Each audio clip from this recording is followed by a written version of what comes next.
जैसे हम आपको लगातार बता चुके हैं, शाहजहांपुर बॉर्डर है। यहाँ पे सरसों की सबसे ज्यादा खेती है। तमाम पिक्चर्स में हमें रोमांटिसाइज करके दिखाया गया है। हम आपको दिखाएंगे बहुत ही प्यारे विजुअल्स। यहाँ पे कम्युनिटी लिविंग आपको दिखेंगे। सब लोग तैयारी कर रहे हैं। पीछे जो आवाज़ सुनाई दे रही है वो है नए साल की पहली रोटी की आवाज़। हम लोग हैं शाहजहांपुर बॉर्डर पे, जो हरियाणा और राजस्थान का बॉर्डर है। यहाँ पे आप जब सड़कों पे चलते हैं तो एक जगह 6 कविताएं बड़े बड़े पोस्टर्स में लगी हुई हैं। एक घूमल की कविता है, मैं उसी से एक बार शुरू करना चाहूँगी। एक आदमी रोटी बेलता है, एक आदमी रोटी खाता है, एक तीसरा आदमी भी है जो ना रोटी बेलता है ना रोटी खाता है, वह सिर्फ रोटी से खेलता है। मैं पूछता हूँ ये तीसरा आदमी कौन है? मेरे देश की संसद मौन है। क्यों हम रोटी की बात कर रहे हैं? हम आपको दिखाएंगे बहुत ही प्यारे विजुअल्स। यहाँ पे कम्युनिटी लिविंग आपको दिखेगी। रोटी पकने के बाद आती है, अगर आप इसको समझें कि जो पूरा चांद होता है वो बिल्कुल रोटी जैसा होता है ना। और जो करीब है, जो किसान है, चांद और रोटी एक जैसे तो हैं, दोनों पे धब्बे हैं, दोनों गोल हैं, दोनों सफेद हैं, बल्कि पक के जो है थोड़ा क्रीमिश हो जाते हैं। और दोनों ही आम आदमी से उतना ही दूर है। शायद चांद फिर भी थोड़ा पास उसे दिखता हो, रोटी थोड़ी ज्यादा दूर दिखती है। ये एक भरोसा है, इतना कुछ होने के बाद भी इन उम्मीदों का, आप समझिए देश को इन्हीं उम्मीदों ने बनाया है। आपकी एक्सेल शीट्स और पावरपॉइंट प्रेजेंटेशन से नहीं, इन उम्मीदों ने जिन्हें अपने हक मांगे हैं लगातार बहुत सारे प्रेशर के बाद भी, उसके बाद ये देश बना है।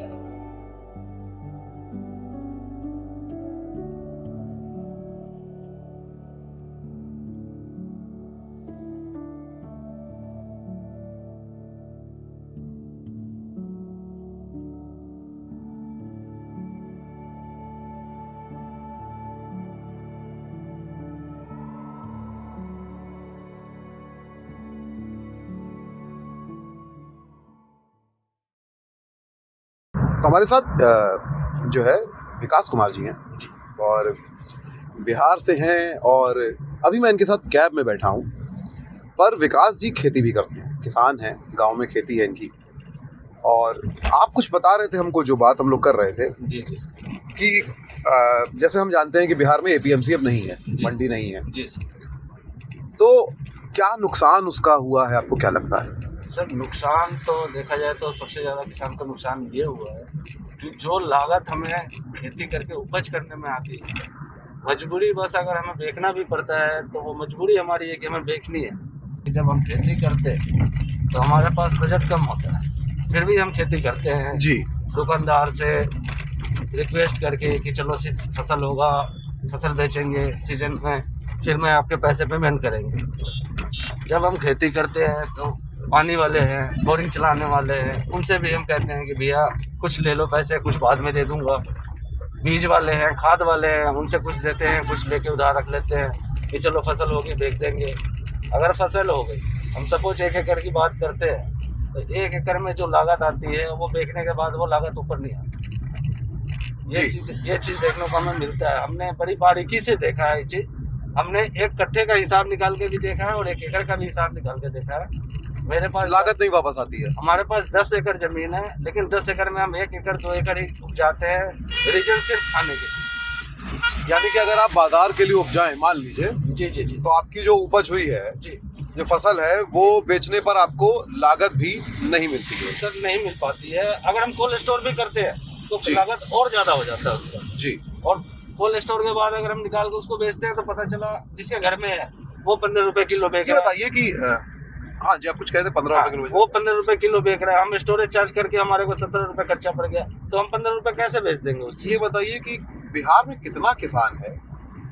क्या ज्यादातर किसान कोल्ड स्टोरेज से खर्चा वैसे उठा सकता है? नहीं, बिल्कुल नहीं। 80% किसान बिहार के जो भी है वो अब सिर्फ ये कोशिश करते हैं कि मुझे पूरे साल का इतना उपजाऊं कि मेरा पूरे साल का खर्चा घर का चल जाए, उससे ज्यादा उपज करना ही नहीं चाहते। यानी कि बाजार से खरीदने के मुकाबले सस्ता पड़े, कुल बात ये। बिल्कुल सही बात है। देखो बाजार में खरीदने के लिए होता है कि हमेशा पैसा चाहिए तो खरीद के लाएंगे जी, लेकिन खेती इसलिए कर लेते हैं कि चल उपज करके उधार करके किसी से लेके खेती कर लिए, चल पूरे साल की टेंशन खत्म हो गई, हमें खरीदने की जरूरत नहीं है। तो क्या ये एक बड़ी वजह है बिहार से जो पलायन होता है?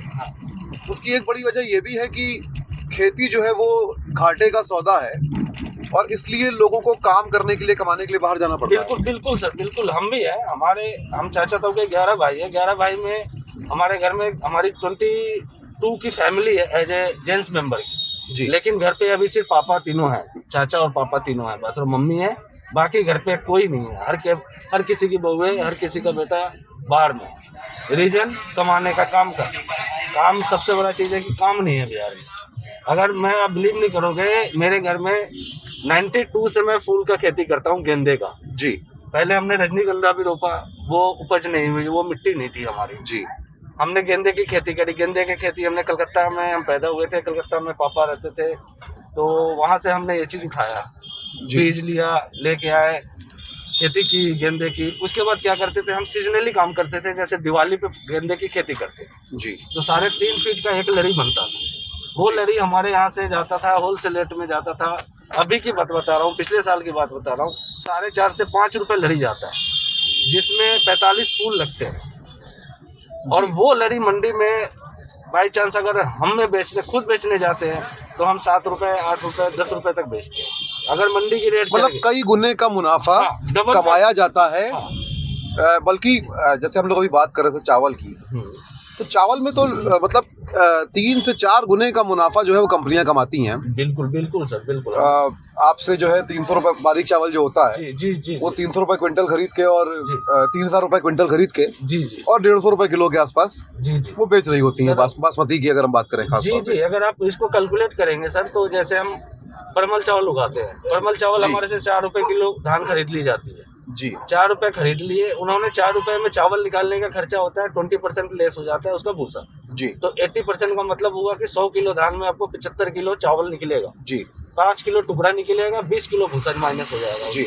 अब 20 किलो का रेट आप जोड़, 80 किलो चावल का रेट आप जोड़ लो, अगर 100 रुपए भी लगाते हैं तो 8,000 रुपए की चावल बिकती है वो, और हमारे से खरीदी गई है 450, 400 ऐसे खरीदी। अच्छा, तो मंडी जैसे बंद हुई है, तो क्या कहीं ना कहीं कि जिसको हम कहते थे कि एक एमएसपी जो तय एमएसपी मिलती थी जी जी जी, कि भाई मंडी में आप जाएंगे तो सरकारी रेट तय हुआ है, जी जी, उस पर ही बिकेगा क्योंकि वहाँ तो कागज़ पे जा रही हैं हाँ जी, चीज़ें। हाँ जी, हाँ जी। मंडी बंद होने से ये ज़्यादा बिगड़ी हैं चीज़ें कि अब सरकार ने एमएसपी तय कर दी है, पर उसका फ़र्क नहीं पड़ता है क्योंकि मंडी नहीं है। जी बिल्कुल सही है, मंडी है ही नहीं तो हम एमएसपी को कहाँ ढूंढने जाएंगे। जी, तो क्या ये भी होता है कई बार कि जानबूझ के जो खरीदार है वो देर करता है जिससे किसान अपनी फसल जो है औने पौने दाम में बेचने में मजबूर हो जाए? बिल्कुल बिल्कुल। देखो, बिहार में दूसरा कोई रोजी रोटी है नहीं। लोग क्या करते हैं कि चलो फसल बेच दिए, सीजन हुई, सीजन में हमने फसल उगाया, बेचा, उससे और खर्चे हुए, बच्चे पढ़ने वाले हैं, स्कूल का फीस है, घर का राशन है, हर चीज़ तो खेत में होती नहीं है जी। तो उससे वो चीज़ मेंटेन करते थे। लेकिन अब ये चीज़ हो गया है कि जब आप जितनी लागत में आप उस चीज़ को खेत में आप लागत लगा रहे हैं, उस चीज़ का वापसी नहीं आ रहा है, तो हम क्यों उस चीज़ को उपजाएंगे?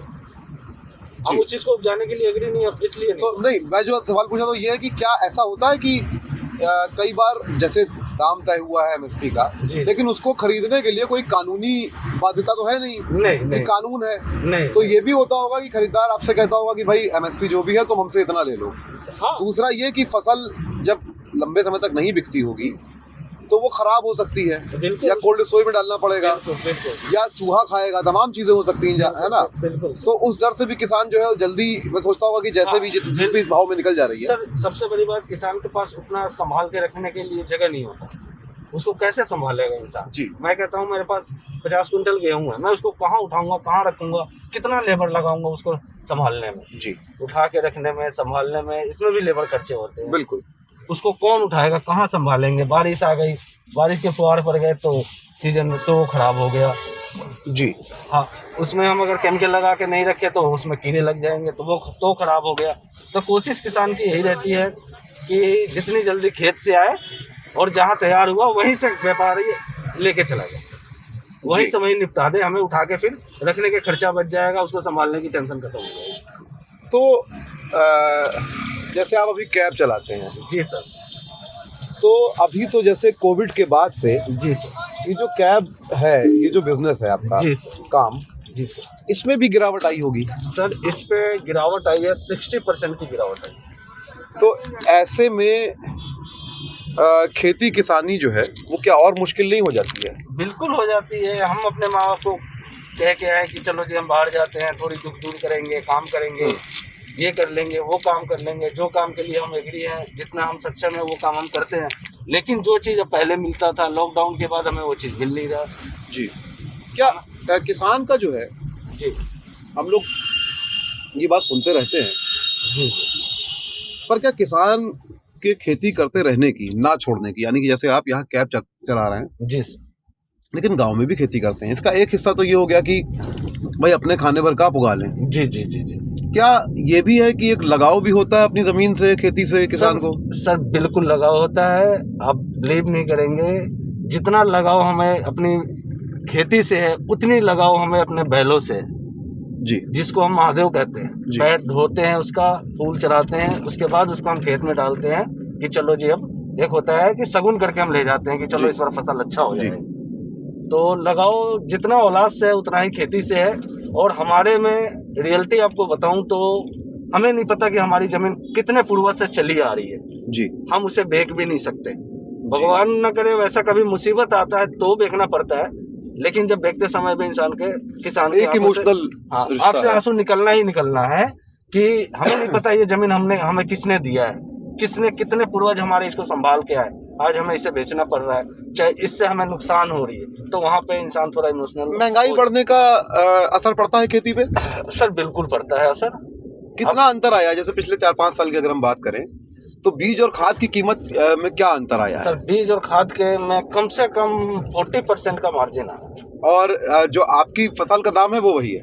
बिल्कुल सर वही है, लागत वही है, लागत बढ़ गई है, मेहनत वही हम करते हैं। एक धान रोपने के लिए आप बिलीव नहीं करोगे, हमें पूरे कीचड़ में धान उगाना होता है। जी। कीचड़ से बाद पानी तक, और काटने तक बारिश होती है जी। पानी में काटना पड़ता है। और मजदूरी भी लगती होगी उसमें? मजदूरी लगती है, उसको बारिश हुई, बारिश में उसको सुखाना भी पड़ता है, हर चीज होता है। जी। जब जाके पक्का चावल बनता है। पक्का तो ये जो मजदूरी, जैसे मान लीजिए, देखिए एमएसपी भी तय होती है, जैसे मान लीजिए कोई भी कीमत तय होती है, जी जी तो उसमें एक तो ये हो गया कि बुआई का और खाद का और इसका जो है पैसा, जी उसमें लागत जोड़ी गई। जी जी लेकिन जो लागत आप मजदूर जैसे आप लगा रहे हैं खेत जी, में, जी। यानी कि पहले तो बोने के लिए, जी, उसके बाद धान फिर रोपा जाता है। मान लीजिए धान की बात करें, धान दोबारा रोपा जाता है फिर जी, से। जी, जी। उसके बाद रोपने के लिए बारिश जब होती है, जी। जब उतना पानी बढ़ता है खेत में, तब रोपा जाएगा। सर अब बारिश नहीं होती है, अब तो समझ लो पानी हमें खुद लगाना पड़ता खुद है। लगाना पड़ता है, बोरिंग भरना चलाओ, पड़ता है। जी। 60 रुपए लीटर डीजल तो कर अब दो। उसमें डीजल गया। पहले क्या होता था, जी। आप बिलीव नहीं करोगे सर, 10 अब रुपए तो डीजल ही महंगा हो गया सर। 10 रुपए सर घंटा बोरिंग चलती थी। 1 जी। घंटे पानी चलाएगी तो 10 रुपए देते थे। जी। और आज के डेट में वो 160 रुपए घंटा चलती है, 200 रुपए घंटा चलती है। तो डीजल भी तो महंगा हो गया है, उसका असर भी। बिल्कुल सर, तो अब उसमें अब मजदूरी भी आपकी लगी, बिल्कुल। और 3 बार की मजदूरी धान में हो गई है, मान लें धान की बात करें तो। बिल्कुल सर, अब है हम ना? जहाँ हम 1 एकड़ में हम 40 रुपए 50 रुपए का पानी लगता था, वहाँ आज 1 एकड़ में हमें 800-900 रुपए का पानी लगता है। जबकि मिलता आपको वही 3000 रुपए मिलना वही है। क्विंटल है। बिल्कुल। अच्छा, बैल जो हैं, जी। आपने कहा बैल हैं जैसे, जी तो बैल भी महंगे हो गए हैं, कीमत सर, बढ़ी है? हम अपने रीजन की बात बता रहे हैं। हम 2000 की बात बताते हैं अगर, तो हम उस समय बच्चे इतने भी नहीं थे। 10 साल की मेरी 32 उम्र है, तो हम 20 साल पीछे जाते हैं तो 12-13 साल के थे। उस समय हमारे पापा बैल खरीद के लाते थे। वो बड़े बड़े बैल होते थे कि आप उसको हाथ से, उसके पीठ तक आपका हाथ नहीं जाएगा, इतने बड़े बड़े बैल होते थे। जी। और उसका कीमत होता था, बहुत अच्छा बैल है, मतलब बहुत मेहनती बैल और हष्ट-पुष्ट बैल है। जी। तो उसका कीमत 11,000 बैल का जोड़ा होता था, 2 बैल के। 5,500 रुपए का एक। जी, 11,000-12,000 का जोड़ा होता है। और वो किसान पैदल आप बिलीव नहीं करोगे, 20-20 कोस, यानी कि जी। 60-60 किलोमीटर, मेले लगते थे 80-80 जानवरों के, पशु मेले जो होते हैं। 80-80 किलोमीटर पैदल जाते थे। और 4 दिन 5 दिन के बाद बैल को वहाँ से खरीद के 11,000-12,000 का बैल, बढ़िया बैल खरीद के लाते थे। आज उस बैल की कीमत कम से कम 80,000 से 90,000। जी। ट्रैक्टर की कीमत भी बढ़ गई है? बिल्कुल सर, बिल्कुल ट्रैक्टर की कीमत बढ़ गई है। पहले ट्रैक्टर हमें 20 रुपए कट्ठा पड़ता था खेती करने के लिए, आज वो ट्रैक्टर हमें 80 रुपए 90 रुपए कट्ठा देना पड़ता है। जी। तो ये बताइए कि अब जैसे ये हरियाणा और पंजाब के किसान तो आंदोलन करने जी आ गए। हरियाणा, पंजाब, राजस्थान, जी मध्य प्रदेश, महाराष्ट्र और गुजरात। जी लेकिन बिहार का किसान जो है जी वो उस तरह से आंदोलन करता नहीं दिख रहा है। रीजन इसका सबसे बड़ा प्लस पॉइंट रीजन आपको देखने को ये मिलेगा कि पंजाब, हरियाणा, राजस्थान जो भी स्टेट आंदोलन में है, ये उनका खेती जो है वो बिजनेस है, लेकिन बिहार के लोग इस चीज़ से पलायन हो गए। रीजन पलायन होने का कारण हुआ कि जितनी लागत उतनी उपज नहीं, बात फिर वही आती है। तो लोगों ने खेती करना कम कर दिया। उनके लिए एमएसपी जो है अब कोई मुद्दा बचा नहीं है। जी नहीं, उनके कोई फर्क नहीं पड़ता, उनको तो अपने खाने के लिए उपजाना है, मार्केटिंग के लिए उनको उपजाना। पर लेकिन कहीं ना कहीं अगर ये मांग करें बिहार के किसान जी जी कि मंडी वापस चालू की जाए जी जी और एमएसपी अगर लीगल हो जाती है, यानी कि मंडी के बाहर भी जी अगर कोई खरीद रहा है कुछ तो तो एमएसपी देनी पड़ेगी। जी। तो इसका फायदा तो बिहार के किसानों को भी मिलेगा ना। बिल्कुल मिलेगा। वो फिर से प्लान नहीं होंगे, रिटर्न आएंगे, खेती पे डिपेंड होंगे कि चलो हमें बाहर जाने की क्या जरूरत है। मैं बाहर दिल्ली में आके मैं कैब चला रहा हूँ, 24 घंटे कैब चलाता हूँ, तो मैं 900-800 रुपये दिहाड़ी बनती है 24 घंटे में। इससे अच्छा तो लेबर मजदूर करके चला जाता है काम करके शाम को 6 बजे घर। जी। लेकिन क्या है, हम किसान के बच्चे, हमने सोचा चलो अब खेती में कुछ रखा नहीं है, इतनी लागत लगती है, कुछ वापस रिटर्न नहीं आता है, तो जो हम मेहनत खेती में करेंगे वो मेहनत हम शहर में जाके कर लेंगे, तो उससे खेती से अच्छा पैसा हम लेके आएंगे। अच्छा, ये आपको लगता है कि क्या आपको लगता है कि एमएसपी जो है जी ये सरकार तय करती है, जी क्या जो एमएसपी अभी है जी, क्या उसमें भी कोई बहुत फायदा है? ऐसा नहीं सर, कोई फायदा किसान को नहीं दिखता है। जो मतलब मान लीजिए मिल भी जाए अगर, जी हाँ, उसमें देखो सर होता क्या है, एक धान होती है उसमें भी हर तरह की क्वालिटी होती है। जी, तो सबसे जो डाउन क्वालिटी होती है उस पर एमएसपी सरकार तय कर देती है। उसके जो हीरे बनते हैं ना, जैसे बासमती बन गया 120 रुपए किलो बिक रहा है, उस पर कोई एमएसपी नहीं दिखा हमें, तो हमारा सामान तो 4 रुपए किलो ही गया ना सर। नहीं, दूसरा क्या आपको लगता है कि जो एमएसपी तय होती है उसमें आपकी बुआई कटाई की मजदूरी, उसमें आपका बिजली का डीजल का जो खर्चा है जी और ट्रांसपोर्टेशन का जो खर्चा है, जी आप फसल लाद के ले जाते हैं बेचने के लिए जी। कहीं, या गन्ना आप मिल में लेके जाएंगे, जी जी, तो क्या वो पूरा पड़ता है? और वो पड़ जाएगा तो क्या उस पर कोई प्रॉफिट मिल सकता है किसी हालत में एमएसपी पे? जी नहीं, पहले सरकार को ये चीज़ देखना पड़ेगा, ये चीज़ को बारीकी से समझनी पड़ेगी कि किसान को खेती करने में 1 एकड़ में उसकी लागत क्या आती है मंडी तक माल पहुंचने में। उस हिसाब से उनको एमएसपी तय करनी चाहिए कि लागत इतनी है तो इतनी एमएसपी पे किसान को नुकसान नहीं होगा। जी, नुकसान नहीं हो या प्रॉफिट होना चाहिए। बिल्कुल नहीं, जब तक आप लागत नहीं देखोगे तब तक आप प्रॉफिट कैसे समझोगे कि हमने जी। लगाया क्या और प्रॉफिट हमें क्या हुआ। जी तो सबसे जी। पहले आपको लागत देखनी पड़ेगी किसान की। किसान किसी फसल को उपजाता जी। है और मंडी तक छोड़ के आता जी। है, वहां तक उसकी क्या लागत आई है उसमें, सबसे पहले आपको इस चीज को समझना होगा। जी, एक और आखिरी सवाल है मेरा, जी सर।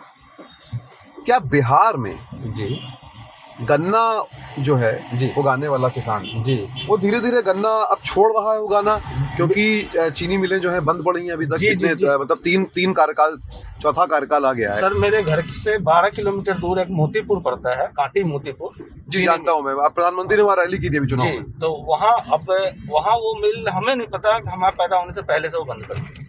जी हमारी 32 की उम्र है, उससे पहले शायद हमने नहीं देखा अपने जीवन में कि वो खुला है, जी। उससे पहले से बंद पड़ी हुई है। जी, पूरे कम से कम आप बिलीव नहीं करोगे। उसी मिल में उसी हाँ, मिल के कैंपस हाँ। में अभी जो है प्रधानमंत्री की रैली हुई थी। जी, जी बंद सर, पड़ी है। बिल्कुल। जी सर एक चीज बताओ, उस मिल से किसान को उपज करने के लिए तो इंसान सोचता ना कि चल सामने मिल है, हम यहाँ उपज करेंगे गन्ना, यहाँ मिल में दे देंगे, चाहे रेट जो मिले वो बात की बात है, नुकसान है फायदा वो किसान तय करेगा। जी लेकिन क्या है, एक तो बिजनेस ये रुक गया क्योंकि आगे उसके लिए उसका फैक्ट्री नहीं है। उसको फैक्ट्री उत्तर बंद प्रदेश मेरे ख्याल से लाद के ले जाना पड़ता है। बिल्कुल सर मैं बता रहा हूँ, 300 किलोमीटर सुगौली पड़ता है। जी, अब 300 किलोमीटर गन्ना 4 रुपए 3 रुपए 300 रुपए क्विंटल पे 300 किलोमीटर 400 किलोमीटर सुगौली मिल पड़ता है, वहाँ लेके जाएगा बंदा तो उसकी क्या कॉस्ट आएगी उस पर। वहाँ जाने के बाद तो उसके किराए भी जेब से चले जाएंगे, गन्ना तो फ्री में गया। जी जी। तो गन्ने की खेती करने वाला किसान जो है, जी, अब एक चीनी मिल बंद है मोतीपुर का, काटी मोतीपुर बिहार में पड़ता है, जी। वो अगर खुल जाए तो उसमें कितने बंदे पलायन हुए हैं, कितने बंदों को जॉब मिलेगी उसके अंदर, कितने लड़के जॉब करेंगे, और किसान की खेती भी करेंगे और किसान को वहाँ जॉब भी मिलेगा, किसान के बच्चों को जॉब भी मिलेगा। किसान की जो बदहाली है, बुरा हाल है, जी जो उसको मूल्य नहीं मिलता है फसल का ठीक से, जी उनका असर तो जो मजदूर काम करते हैं, खेतिहर मजदूर जो है, जी, जी। खेत मजदूर, जी, उन पे ही पड़ता होगा, उनके हाथ पे पड़ता होगा, उनको भी मजदूरी कम मिलती होगी इस वजह से। बिल्कुल सर, बिल्कुल पड़ता है। रीजन क्या है, अब आप आप हमारे खेत में काम करने आएंगे, शाम को आप धान बुआई करके जाएंगे, हम आप कहेंगे हमें 600 रुपये दो जी। एक बंदे 600 रुपये लेके जाते हैं, 1 एकड़ में 4 बंदे 5 बंदे लगते हैं, 3000 2500 रुपये का तो लेबर लग जाता है सर जी। और तो मिलता क्या है बदले में? बदले में 300 रुपये क्विंटल आप बेच लो जी। 10 क्विंटल हुआ, 10 30,000 रुपये का आपका धान हुआ, और 30,000 रुपये में आप अपना खर्चा देखो क्या किया आपने, कितने का बीज डाला, कितने का लेबर लगाया, कितने की पानी डाली, कितने दिन आप उसके साथ मेहनत किए। मैं 3 महीना धान को उपजाने में लगाता हूँ, तो 3 महीने मेरी बिहार में हूँ, तो मुझे 5,000 दिहाड़ी, अगर गिरी हुई दिहाड़ी भी दोगे तो 5,000 की मंथली तो मेरा भी जोड़ोगे सर। क्यों नहीं जोड़ोगे? हम उसकी रखवाली कर रहे हैं, देखभाल कर रहे हैं, लेबर लगा रहे हैं, तो हमारी मजदूरी कहाँ गई? हम भी तो अपनी मजदूरी जोड़ेंगे, तो हमारी अपनी मजदूरी भी नहीं निकलती उसमें जी। तो विकास कुमार जी थे हमारे साथ मुजफ्फरपुर बिहार से, और हम लगातार ये बात कर रहे हैं। सरकार ये बहुत आसानी से कह देती है कि आप देखिए बिहार के किसान तो आंदोलन में नहीं है, उनको तो कोई परेशानी नहीं है। तो उसका सच क्या है, उसकी परेशानी क्या है क्या नहीं है, वो विकास जी ने जो है हमसे बात करते हुए सर थोड़ी सी बता बात और दी। कहेंगे। जी बिहार में रीजन आपको दिखा दूं, 25 रुपए किलो टमाटर यहाँ भी खरीद के खा रहे हैं, बिहार में भी हम 25 रुपए किलो टमाटर खरीद के खा रहे हैं जी। जबकि हमारे अपनी खेत है, हम टमाटर उसमें उपजा सकते हैं, खा सकते हैं खरीद के। गोभी हम 25 रुपए 20 रुपए दिल्ली में खरीद के खा रहे हैं, और बिहार में भी हमारे गोभी अभी भी 15 रुपए 12 रुपए किलो बिक रहे हैं। तो क्या फर्क रह गया बिहार में? क्यों फर्क नहीं आया?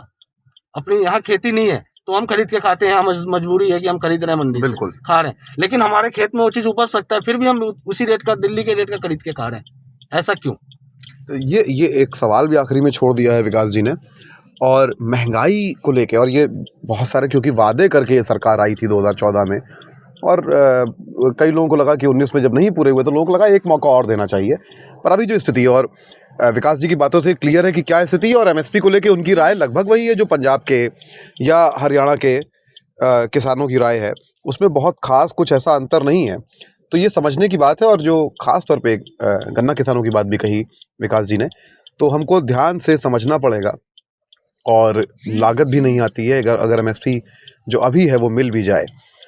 तो ये बात बहुत ज़रूरी है समझनी कि मैं कोई काम करता हूँ, उसके बदले में मुझे कोई तनख्वाह मिलती है जो मेरा पारिश्रमिक है, और उसमें मुझे केवल आने जाने का किराया भर नहीं दे दिया जाता है, मुझे उसके ऊपर से मुझे सरप्लस मिलता है कि जो मैं काम करता हूँ और उस पर मुझे प्रॉफिट मिलना चाहिए एक तनख्वाह के तौर पे। या मैं कोई दुकान चलाता हूँ तो मैं जो सामान बेचता हूँ उस पर कोई ना कोई प्रॉफिट लेता हूँ। सवाल यह है कि एक किसान को महान बना के उसको उसकी मेहनत के का जो मूल्य है, जो पारिश्रमिक है, उससे वंचित करने का, एक धंधे के तौर पे खेती करने के बाद जो मिलने वाला प्रॉफिट है उससे वंचित करने का ये खेल क्यों चल रहा है और कब तक चलता रहेगा, और क्या तब तक तमाम कंपनियां और बड़े व्यापारी जो किसान से उसकी उपज औने पौने दाम में खरीदते हैं वो ऐसे ही खरीद के लाभ कमाते रहेंगे, और केवल किसान को बिना लाभ, बिना पारिश्रमिक, यहाँ तक कि कई बार लागत भी ना निकलने की हालत में छोड़ दिया जाएगा। मीडिया विजिल के लिए मयंक सक्सेना, दिल्ली से विकास कुमार जी के साथ एक कैब में। जैसे हम आपको लगातार बता चुके हैं, शाहजहांपुर बॉर्डर है, यहाँ पे सरसों की सबसे ज्यादा खेती है। तमाम पिक्चर्स में हमें रोमांटिसाइज करके दिखाया गया है। हम आपको दिखाएंगे बहुत ही प्यारे विजुअल्स। यहाँ पे कम्युनिटी लिविंग आपको दिखेंगे, सब लोग रोटी की तैयारी कर रहे हैं। पीछे जो आवाज़ सुनाई दे रही है वो है नए साल की पहली रोटी की आवाज़। हम लोग हैं शाहजहांपुर बॉर्डर पे, जो हरियाणा और राजस्थान का बॉर्डर है। यहाँ पे आप जब सड़कों पे चलते हैं तो एक जगह 6 कविताएं बड़े बड़े पोस्टर्स में लगी हुई हैं। एक घूमिल की कविता है, मैं उसी से एक बार शुरू करना चाहूँगी। एक आदमी रोटी बेलता है, एक आदमी रोटी खाता है, एक तीसरा आदमी भी है जो ना रोटी बेलता है ना रोटी खाता है, वह सिर्फ रोटी से खेलता है। मैं पूछता हूँ ये तीसरा आदमी कौन है? मेरे देश की संसद मौन है। क्यों हम रोटी की बात कर रहे हैं? हम आपको दिखाएंगे बहुत ही प्यारे विजुअल्स। यहाँ पे कम्युनिटी लिविंग आपको दिखेगी। रोटी पकने के बाद आती है, अगर आप इसको समझे कि जो पूरा चांद होता है वो बिल्कुल रोटी जैसा होता है ना। और जो करीब है, जो किसान है, चांद और रोटी एक जैसे तो हैं, दोनों पे धब्बे हैं, दोनों गोल हैं, दोनों सफ़ेद है, बल्कि पक के जो है थोड़ा क्रीमिश हो जाते हैं, और दोनों ही आम आदमी से उतना ही दूर है। शायद चांद फिर भी थोड़ा पास उसे दिखता हो, रोटी थोड़ी ज़्यादा दूर दिखती है। ये एक भरोसा है, इतना कुछ होने के बाद भी इन उम्मीदों का, आप समझिए देश को इन्हीं उम्मीदों ने बनाया है, आपकी एक्सेल शीट्स और पावर पॉइंट प्रेजेंटेशन से नहीं, इन उम्मीदों ने जिन्हें अपने हक मांगे हैं लगातार बहुत सारे प्रेशर के बाद भी, उसके बाद ये देश बना है।